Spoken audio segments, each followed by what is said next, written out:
Mına. Бул канча килограмм? Ondan aşık olsa gerek mi? Görüntü turibdi bu. Bundan aşağı ekan, he? Bular az.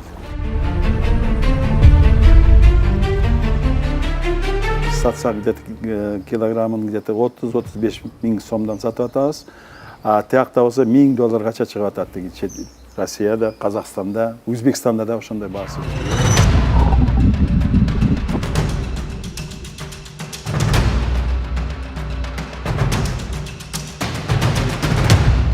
Именно ошо Кыргызстандын форелин көбүнчө ушакта жакшы көрүшөт да, Россияда. Анткени бизде жалаң мөңгүнүн суусу табигый таптаза суу да, ошон үчүн бизде балык таза болот.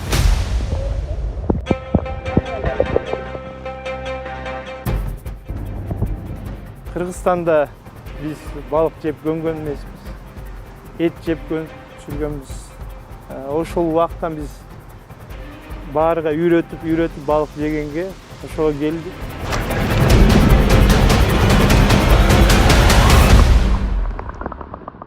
Мен колумдагы мына осетр балыгынын салмагы болжолдуу бир 10 килограммдай чыгат экен. Мындан бир жылда кеминде 1 килограммдай кара икра алса болот. Бирок Кыргызстанда осетр балыгын баккандардын саны өтө эле аз. Данисия берүүсүнүн бул чыгарылышында Кыргызстандагы балык өндүрүшүнүн өксүгү жана өрүшүн айтып беребиз. Биз менен болуңуз.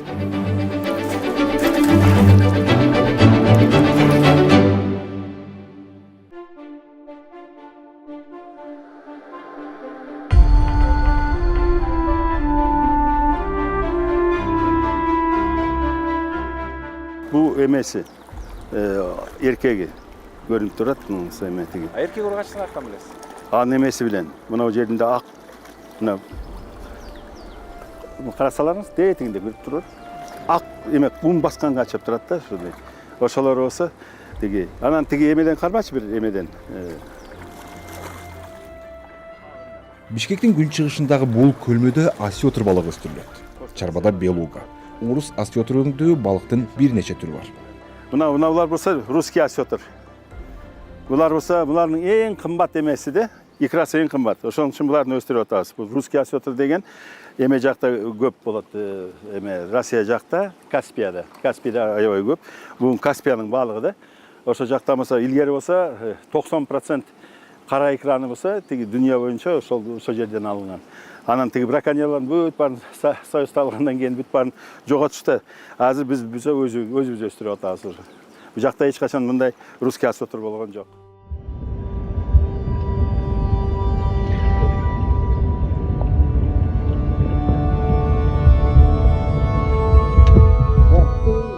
Золотистый икра, алтын, мына өзүнүн цвети ошондой да. Икранын да цвети ошондой болот. Ошол икра болсо аябай кымбат. 25 000 евро кача турат ошонус. Вот, мындан еще икра алынган. Энди кармаса болот. Күчтүү балык. Бул Кошо кирип кетпейби? Ургач. Бул муруту да болот экен да бул жагында, э? Вот мындай да. Аябай жакшы. Бул азыр канча? 4-5 кой, э? Жок, бул 7 килограммча. 7 килограмм. Да, 7 килограмм. Бул кылка болбойт. Жок, болбойт. Мына агыта.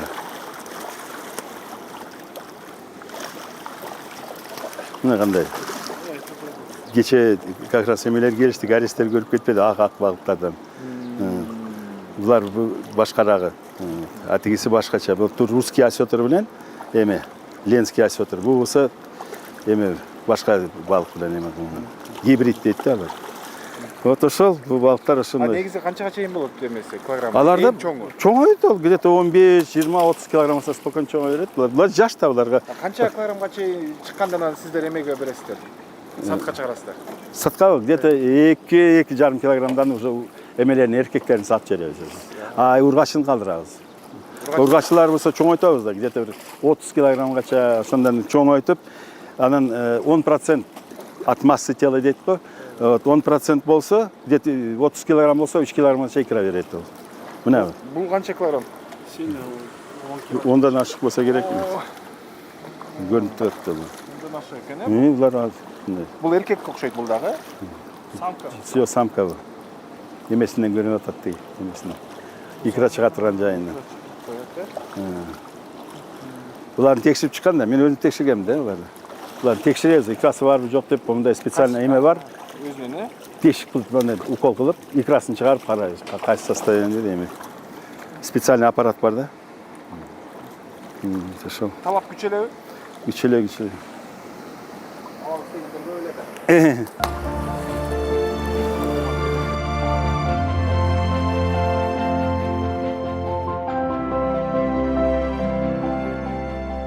Кыргызстанда осетр өстүргөндөр анчейин көп эмес. Дасаев өзүнүн чарбасын өлкөдө көп санда осетр баккан 2 чарбанын бири катар белгиледи. Эти жана икрасы өзгөчө бааланган бул балыкты бирин серин майда чарбаларда аз санда кармашат. Ең основной өстіріп атырған компания Салих, біз, башқа жоқ. Мұндай аз-аздан өстіріп атат, ол өстірген өзлерін өстіріп атат. 5, 6, может 10, 15 штуктан. А бұлай емедеті индустриальный өстіріп атқан, біз білен тегі Салих. Сізде қанша тай бар азыр? Қанша тонна? Бізде азыр бар. Бүт барын санап шықса, где-то бір 25 тоннаға шабалса керек. 25-20 тонна. Қаншаны өстіргенге мүмкіншілігіңіз бар? 150 тонна мол жерде. Мына жылы суда тез өсөт. 150 тоннадан ограничение, ошо 150 тонна болды. Мына чоң айтабыз деп ошондой ниеттер бар.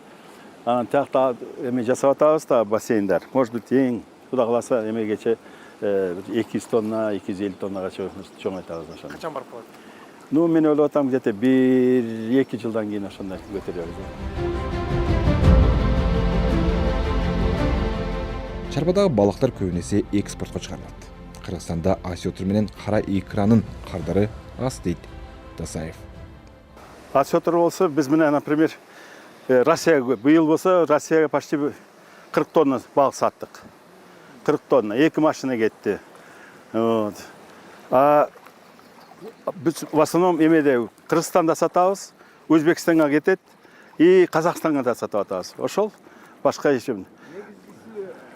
Кыргызстан өзүнөн экен Да, эме сатылган Кыргызстандын бул жакта спрос бар, басы да жакшы, ошон үчүн Кыргызстандын ичинде сатып атабыз. А малекту чоңойткандан кийин болсо, малекту чоңойткандан Казакстан көп алат, Казакстанга жиберебиз. Анан тиги Өзбекстандан азыр заявка беришти. Күзүндө болсо тиги эме жакка, Өзбекстан жакка кетет. Дасаев быйылкы жаан чачундуу аба ырайы суунун киргил болушуна себеп болуп жатканын белгиледи. Анын үстүнө осетр багууда суунун тазалыгы анчейин маанилүү эмес дейт ал. Деги эле көлмөлөрдө балык өстүрүүдө сууну алмаштыруу балыктардын саламаттыгын, өсүүсүн камсыз кылууда абдан маанилүү. Таза жана сапаттуу суу балык чарбасынын туруктуулугун камсыздайт. Киргил суу вирустардын жана микробтордун көбөйүшүнө шаар түзүп, балыктарды оорутушу мүмкүн. Ал суудагы кычкылтекти азайтып, балыктын дем алуусун кыйындатат. Бул алардын өлүмүнө алып келиши мүмкүн. Бизде болсо, бул жерде болсо, где-то бир 5 тоннагача балык бар. Бул жерде эле? Жок, бул жерде болсо, азыр болсо где-то, максимум где-то 1 тоннагача. Мына садоктордун ичинде да бүт бары бар. Анан тиги эмеде основной балыктар тиякта. Тиги ургачылар бүт бары тиякта жүрөт ал. Свободно жүрөт. А булар болсо салып коюнган, булар тигилеринен экран алгандан кийин буларын салабыз. Отдельно салып. Буларга отдельно жем бериш керек, жеми күчтүү болуш керек. Икра пайда болгонго ошону болсо, буларды болсо күчтүү жем менен эметиги өстүрүп атабыз.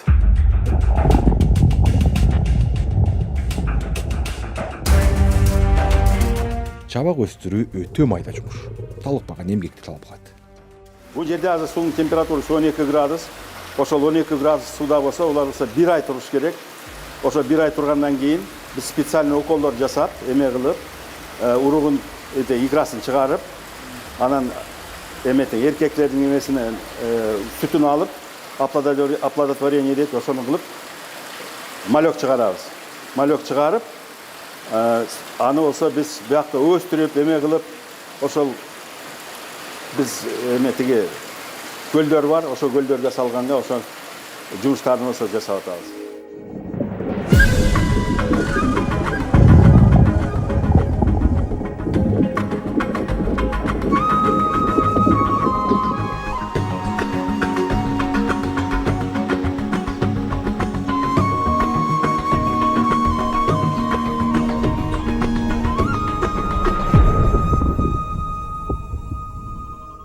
Çabaklar, жаңы çıkan çabaklar bular. Bularga olsa 20 gün oldu bular. 20 gündükler, olar çoğayıp kaldı. Oşol balıklardan algan, şimdi bu balıktan emes, alarda olsa algan balıklardan uzun emeğe çıkarıp verdik. Oşolların ikrasında o yerde olsa где-то 100.000 штук malok var. 100.000 штук. Spesialni jem kaldırgan da ikranın içinde. Olar olsa где-то bir 5-6 gün oşol jemli jeyt, özünün anası kaldı. Где-то 10 gün, 7 günden keyin olsa, уже biz olsa özümüz jem berip atабыз уже.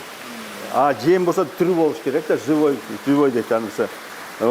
Ошондо болса жемеген балыктар, кайсы жем алмаган балыктар, ошолор балык кырылат, кетип калат. Жейилген балыктар ошондо болса кандайдыр эмелер, препараттар салып, эме кылып, любой эме менен ошол балыкты жейдириш керек да, ошол жеген балык калат. Жебеген балык өлүп калат. Мына ошолор болса үстүнө сүз берген менен башы бар го, ичинде эчтеке жок. Булар бүт баары кырылат. Тигилери болса мына бүт баары Asta cüretini. Bunlar olsa 1 gramga çıkıyor bunlar da. 1 gramga az olsa где-то bir yarım gramga çık kaldı. Ta где-то 20 gün durat. Anam olsa üstke çıkarabız. Takta suyun temperaturasını götürüyoruz. Yakta olsa suyun temperatурасы где-то 15-16 gradus bolup atat da. Bularga уже kaçan çoğaygandan keyin 1 gramdan keyin уже temperatураны götürüş gerek где-то 20-25 gradusgacha. Oşonda уже tez öse başlaydı. Күзүндө олар уже где-то уже 100-150 gram bolup kalат. Mına ikranı salabız. İkranı salgandan keyin o жерде bir жарым kilogram ikra salabız. Анан keyin биякта болсо тиги эме жел бере турган эме аппарат бар. Ошо аппараттын эмесине болсо мындан салып коебуз, эмелери бар специальный. Жел билен мындай айналып туруш керек да суу. И где-то bir 5 gün 6 gün arasında ikra мындай инкубация өтүп, анан чыга баштайт. Чыга баштагандан keyin болсо буларды болсо чыгарып алып, эмелерге бассейндерге салабыз. Азыр салмай экенсиздер да? Endi күзүндө салабыз. Күзүндө вакыт болсо келсеңиз, күзүндө көрсөтүп беребиз андан. Аны болсо салган үчүн балыктар турат, 1 ай турат, анан 1 айдан кийин болсо күнүнө 1 градуска сууну көтөрө баштайбыз, где-то тазы 1 ай. И күзүндө болсо мен ойлоп атам, где-то ноябрдын башында болсо тагы эметиге алабыз. Эмне үчүн бизде болсо тесттен келет да жылуу суу. Кышында болсо суунун температурасы как раз ошо балык өстүргөнгө болсо как раз нормальный болуп атат.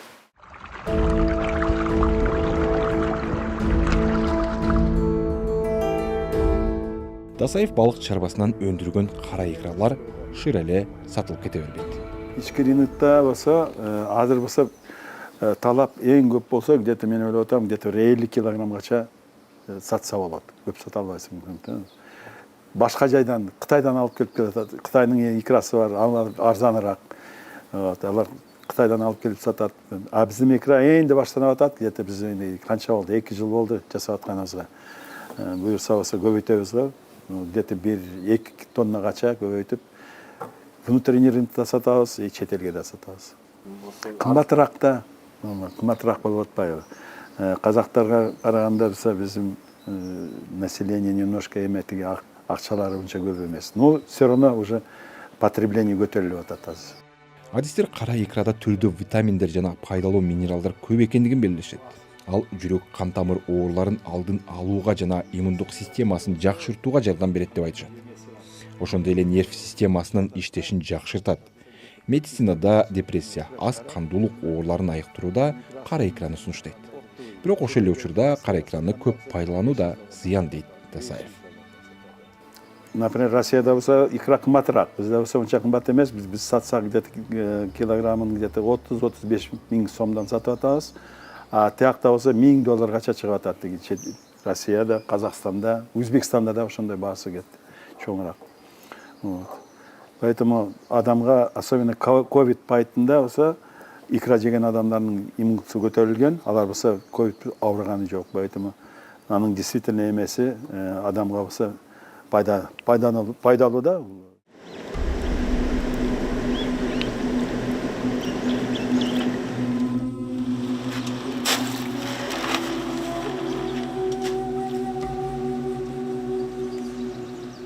Дасаев осетр балыгын өстүрүү Кыргызстанга кеңири жайылып, көп санда багылса деген дымагы бар.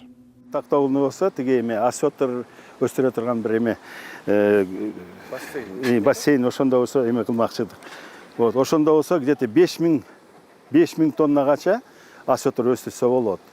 Осетрду болсо моундай садокторго да өстүрсө болот. Анан эмеде өзүнүн көлүнүн ичинде өзүнүн жемин жеп ошондо да өстүрсө болот. Вот, ну, биздин эме боюнча где-то 5000 тоннагача балыкты өстүрсө болот тиякта. Вот, осетрды. А 5000 тонна балык өстүрсө где-то 500 тоннагача эме кара икра алсак, анда болсо мына Кытай болсо канча өстүрүп атат? Кытай болсо где-то 400 тонна кара икра өстүрүп атат. Алар алып атат да, ушу. Аларды да осуп кетебиз. Алар дүйнөдө биринчи орунда. Bizde oyda var, o taktavulda östürüp emeğir 500 tozda olsa, biz olsa dünyada olsa birinci orunda alağız o.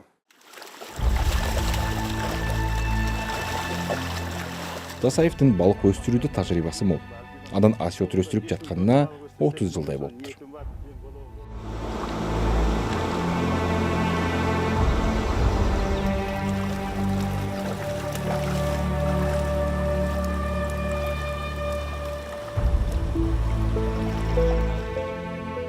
Кыргызстанда балык өстүрүүгө ылайыктуу 3000ге жакын өсүм бар.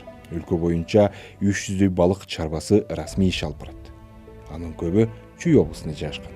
Чарбалар өндүргөн балыктын көлөмү жылына 30 000 тоннадай болот. Анын 10%дан бир аз ашыгыраак гана экспортко кетет. Калганы ички рынокто сатылат. Кыргызстан балыкты негизинен 3 өлкөгө — Орусия, Литва жана Казакстанга жөнөтөт.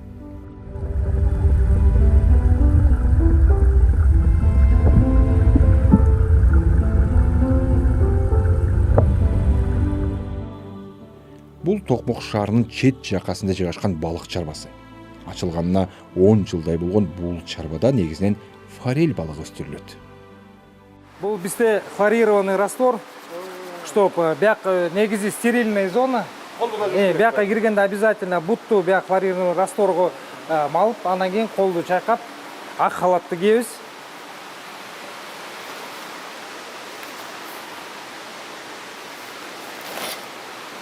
Келиңиздер.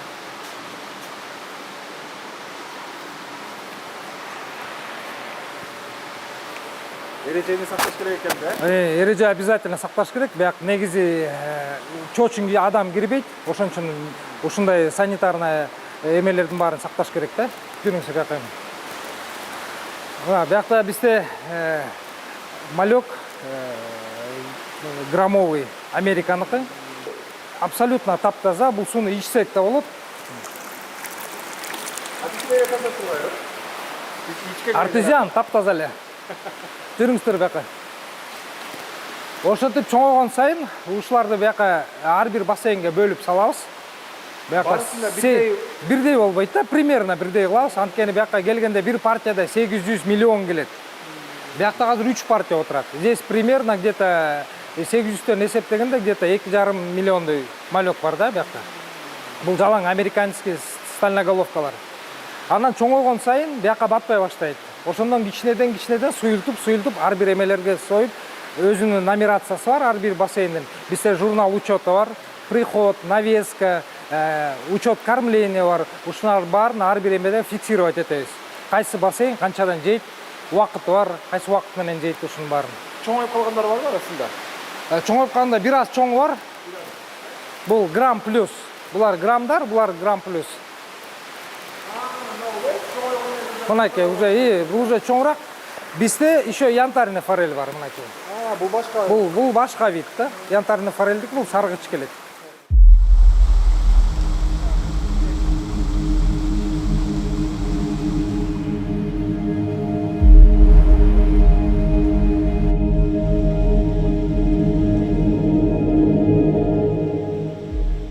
Балык өстүрүүдө суунун табы жана тазалыгы өзгөчө мааниге ээ. Балык стресске жана ооруларга чалдыгуусун алдын алуу үчүн жумушчулар күн-түн тебей көзүн албайт. Анткени суунун сапаты балыктын азыктануу, өсүү жана коргонуусуна түздөн-түз таасир этет. Мындан көбүрөөк жейт, сразу көп бербейбиз да, анткени түйүнө түшүп калбаш үчүн. Ошон үчүн кичинеден беребиз, муну 2 жолу өтөбүз да. Биринчисин кайра аягына жеткенче башты жеп коет, кайра баштан келебиз.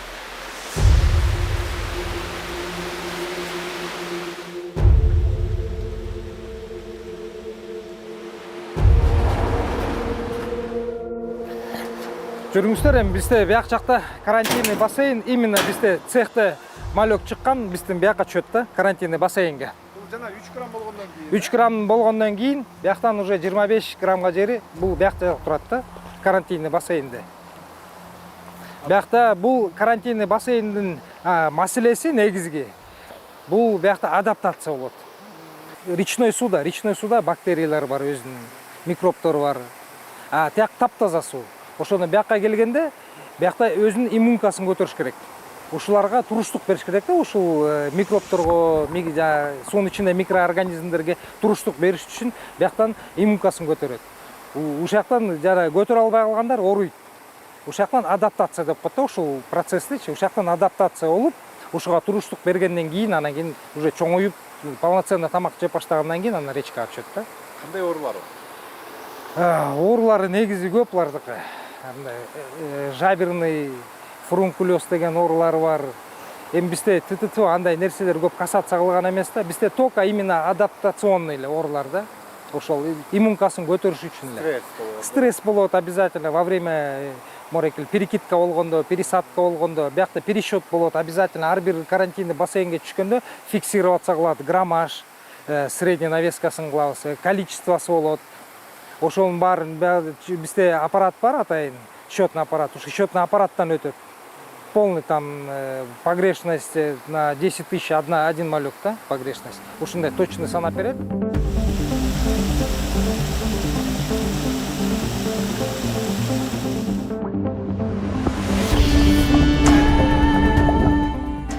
Форель өстүргөн мындай чарбалар чүйдүн жакка белинде ондоп саналат. Анткени өлкөнүн ушул аймагы балык өстүрүүгө ыңгайлуу саналат. Учурда балыктын азыгы сырттан ташылып турат. Өлкө ичинде өндүргөндөр бирин серин гана.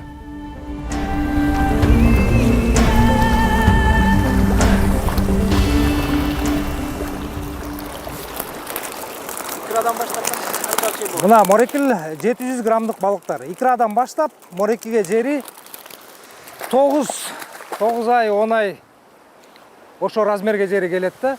Бул балык 100% таптаза, табигый да. Өзүнүн орусча айтканда мына өзүнүн средасында чоңоет ушул балык.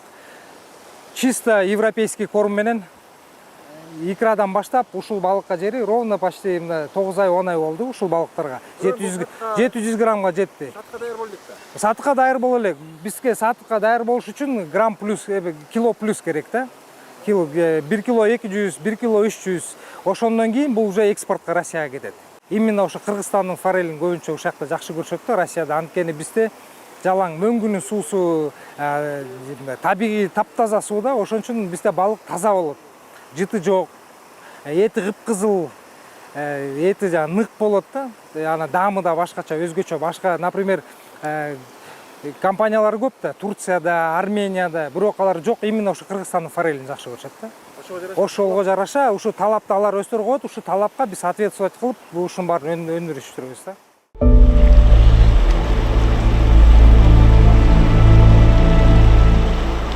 Ошентип Кыргызстанда балык өстүрүү маданияты акырындык менен калыптанып бараткан тармак катары саналууда. Мен анткени ушул чүй аймагында чоңоюп, бизде тегерек четтин баары эле сууда, көлдөр, дарыялар, ушу кичинекей кезибизден бери кайрмак менен удочка кармап жүрүп ушу балыкка аябай жакынбыз да. Ушу чоңойгондо жана айткандай ар бир киши өзүнүн кесибин табат дегенди, ушу балыкка жакын болуп, ошондой чарбага келгем да. Өзүмө жагат турган иш да, дайыма суунун жанында тегерек четтин баары эле балык, негизи ушуга аябай кызыгам. Жана мал кармаган кишилер малды карап эле билет го, биз да ушинтип уже балыкты эркек ургачысынан орубай уже карап туруп эле сыртынан билип коебуз да, эмне болгон балык, кандай балык. Уже көз датоо көнүп калган балыкты карап уже средний весин билип коебуз, примерный навескасын канча грамм экен, кичинекейби, чоң балыкты.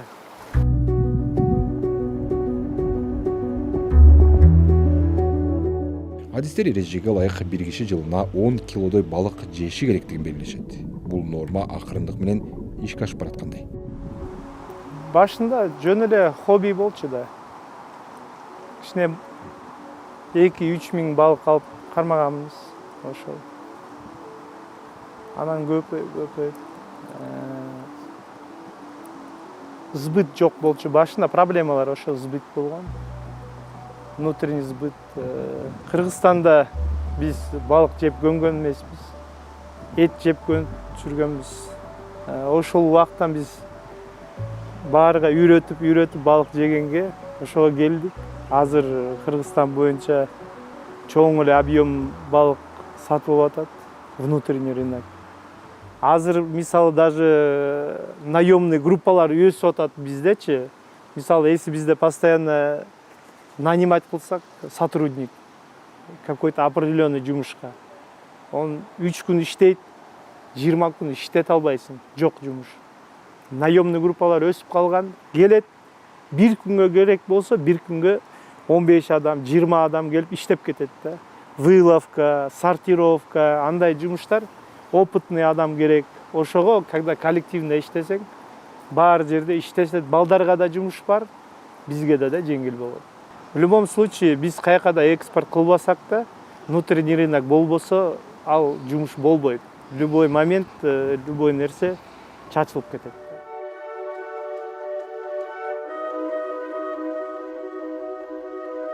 Чарбаны баштоодо туура баштоо керек болот. Ошол эле ветеринардык санитардык талаптарга жооп берген шарттарда чарбаны уюштуруу керек болот.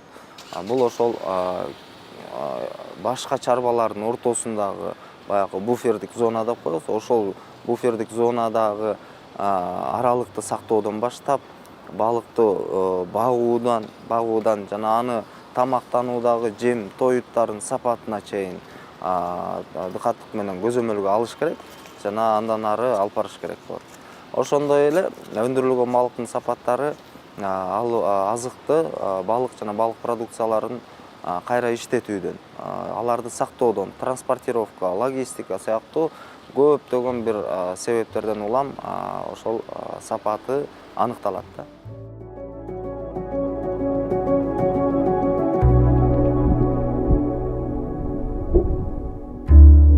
Bir жылда болсо мировой эме боюнча, дүйнө боюнча эме 20 килограмм балык жеш керек. 20 килограмм. Но мындай мемлекеттер бар, мына Япония, например, Норвегия, Соединенные Штаты Америки мына. Алар болсо где-то 90-дан ашык жеп атат. Ошонун үчүн болсо мен айтып атам, алардын болсо эмеде күчтүү да. Адамдары да күчтүү, и экономикасы күчтүү. Алар болсо көп жыл жашайт. Например, Японияда средний возраст эмеси болсо 87 жаш.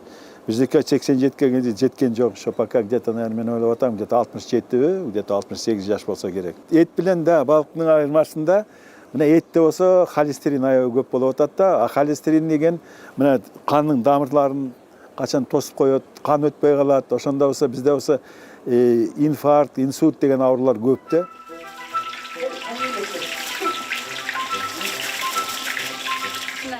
Адистер кыргызстандыктарга мал эти менен бирге эле балыктын этин да колдонууну сунуштап келишет.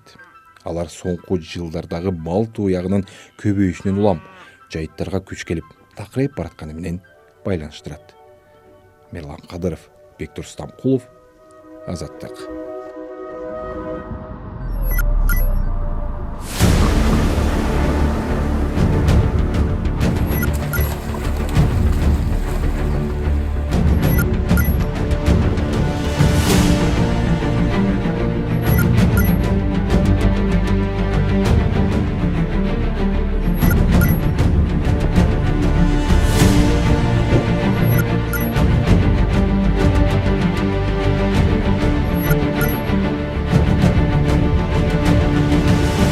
Азаттыктын данисте берүүсүнүн ушул жана башка чыгарылыштарын Азаттык.org сайтыбыздан, YouTube'дагы Азаттык медиа баракчабыздан, социалдык тармактагы баракчаларыбыздан көрүңүз.